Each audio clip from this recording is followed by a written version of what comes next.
l'association Latitude Contemporaine. Voilà, c'est une association qui semble avoir un public ciblé très privilégié, celui qui est concerné par les thèmes autour duquel tourne leur création. Des dispositifs de médiation et de pédagogie sur la question de la laïcité et des ateliers, je cite, entre guillemets, altérité et inclusion professionnelle contre l'exclusion et la radicalisation.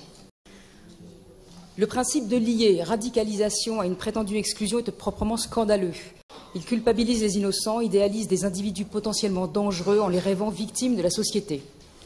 Quant à la déradicalisation, elle semble être un des moyens à la mode pour avoir l'air dans le coup, politiquement correct et toucher de l'argent public. Pourquoi faire rien?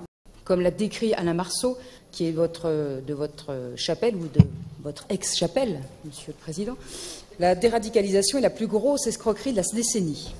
D'un autre bord, les sénatrices Esther Benbassa, Catherine Troendlé dénoncent notamment un véritable business tout en pointant du doigt la gabegie financière en même temps que la parfaite inutilité des centres de déradicalisation sur les fondamentalistes convaincus.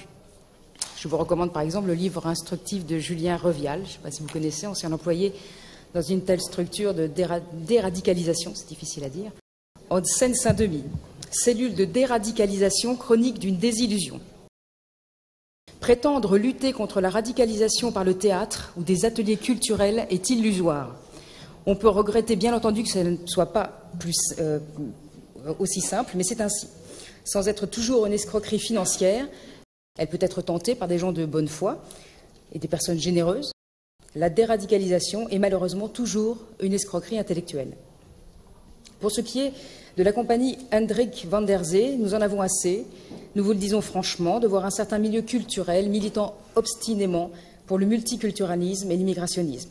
C'est le cas de la compagnie HDVZ, qui semble ne puiser son inspiration que sur ce thème, puisque si pour 2018, leur création s'intitule No Border, plusieurs de leurs précédents spectacles, Les Sublimes ou Oh Mamie, avaient encore ce même thème, mettant en avant pour la célébrer une militante activement engagée dans l'aide aux clandestins. On pourrait penser que c'est anecdotique.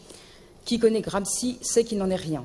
C'est un des nombreux exemples de la prégnance de ce front culturel, c'est-à-dire de la bataille que cherche à imposer la représentation du monde telle que la gauche antinationale le rêve, sur la vision du monde qu'elle veut imposer et a presque réussi à imposer, avec la complicité de la droite démissionnaire, trop pusillanime pour oser aller contre.